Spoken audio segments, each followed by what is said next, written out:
Hello everyone, welcome to my channel. Please subscribe and keep watching more details. Coronation Street spoilers for next week Monday 4th to Friday March 8th. Maria Samai Longchamban and Gary Mikey North are dealt another blow next week, when they learn that Liam's Charlie Renchel torment at the hands of school bully Mason Luca Tulin was even more terrifying than they'd been led to believe. Liam finally came clean to his mum and stepdad about both Mason and former friend Dylan's Liam McShaney relentless campaign against him, after they discovered he'd been searching ways to end his life online. Gary and Maria have kept Liam out of school, whilst also looking at other local schools, as they await head teacher Mrs. Crawshaw Carla Mendonca to take action against Mason. But it's slow progress as she continues to try and find evidence to expel him. In the meantime, Gary and Maria have vowed to protect Liam, who is living in fear knowing that he could bump into Mason at any time.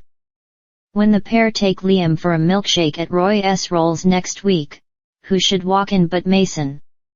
Whilst Gary manages to keep his cool this time around the ever-cocky schoolboy, it's Maria who lashes out, forcing Gary to restrain her. Later that evening, Liam confides in brother Jake Bobby Bradshaw that he saw Mason picking on another young boy whilst waiting outside Crawshaw's office earlier. Jake thinks Liam should report it, but it's the last thing Liam wants to do, not wishing to give Mason even more reason to come after him. After Jake lets slip to Gary and Maria, Liam is later forced to reveal to them that Mason had once threatened him with a zombie knife. Jake had heard about the incident at the time and took it upon himself to inform the police, but with Mason having already disposed of the evidence by ordering Dylan to take it off his hands, Craig's Colson Smith search proved fruitless. Gary and Maria take Liam to the police station to tell them about the incident, and officers are soon knocking on the door of No. 11 much to the horror of Sean Anthony Cotton, Eileen Sue Cleaver and Dylan explaining that they're searching for a zombie knife. Whilst Dylan knows that the weapon is still in his possession, fearful of going against Mason, he has taken steps to ensure the police don't find it. Mason later orders Dylan to retrieve the knife and meet him at the precinct, but as he arrives he is accosted by Craig who has received another tip-off. As a nervous Dylan watches, Craig opens his bag and finds the weapon inside. Craig has no choice but to arrest Dylan, who realizes with horror that Mason has stitched him up. Solicitor Dee Shannock Sterling Brown is called in as Sean meets his son at the police station. She implores Dylan to be completely upfront with the police about what Mason has been up to, but will he have the courage? Dylan's arrest brings a lot of questions from Eileen and George Tony Maudsley, as Sean tries desperately to defend his son. Dee warns Dylan to think carefully about how he is going to plea, and when Dylan later bumps into Liam he is given a harsh reality check. Apologizing to Liam for what he has put him through, Dylan is horrified when Liam tells him he had contemplated taking his own life as a result of his and Mason's bullying. As they later meet up in Victoria Gardens, Dylan feels nothing but contempt for Mason as he is thanked for taking the rap. Dylan appears to have a card up his sleeve, however his knowledge that Mason was also responsible for stealing Tyrone's Alan Halsall car back in September, and subsequently knocked down young Eliza Savannah Cunyo at the precinct as he sped past. How will Mason react when Dylan tells him that he has also informed the police about the hit and run? The way it was written was that Mason wasn't too bothered about the hit and run coming out, Luca Tulin recently told Every Soap and other media during a press event. But, and hopefully this comes across on screen, I tried to play it in a way that he came across like he wasn't bothered, but deep down internally he was. It's all a facade with Mason. He's not a proper hard man really, is he? He's putting on this bravado, but deep down he's just a scared little boy. Other than the fact that Mason is from the dodgy Paul Robeson estate and his family is best avoided, little is known about the Radcliffes. He doesn't have a father figure present, which explains a lot, Luca reveals to us.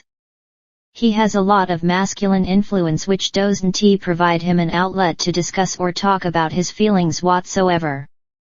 In fact, it's quite the opposite. He's encouraged to suppress them, and I think it's like when you shake up a can of Coke. When you have stuff going on, it builds up this pressure. I think his way of alleviating that pressure is then taking that out on Liam and Dylan. It's just a ticking time bomb, it's just getting worse and worse, and the anger inside him is just like an acid that eats him up. So I can't really see it getting any better. Elsewhere on the cobbles, Adam Sam Robertson is feeling down after signing his divorce papers, causing him to have an attack of conscience. Enraged at the fact that dodgy Damon Siren Griffiths has now shacked up with estranged wife Sarah Tina O'Brien, the solicitor has struck a deal with Damon's imprisoned brother Harvey Will Meller to have him disposed of. In return, Harvey has instructed Adam to raise an appeal for his conviction for killing Natasha Blakeman Rachel Leskovac, having paid off terminal cancer patient John Ian Peck to confess to the crime. The only issue is that there is CCTV footage from a local shop, proving that John has an alibi for the time of Natasha's death. Adam is now in possession of said footage, with the intention of destroying it.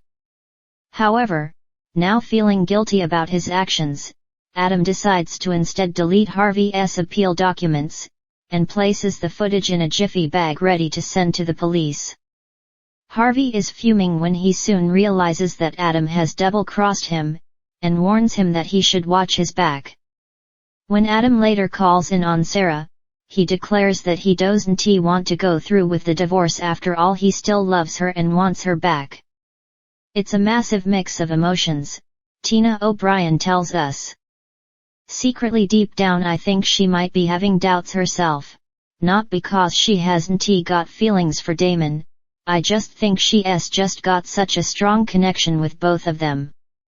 She's really conflicted because she's aware that yes, she still loves him, but so much has happened that she's not sure they can ever come back from it. As a confused Sarah exits the flat, daughter Bethany Lucy Fallon heads over, curious as to why Sarah seems upset. But as the three talk out on Victoria Street, a car accelerates straight towards them. Sarah's got her back to the car so she doesn't see it coming, but it's flying towards her, Tina explains. As a viewer, knowing what Adam's got himself involved in, you know this driver is coming right for her. Adam tries to push Bethany and Sarah out of the way, but will all three come out of this unscathed?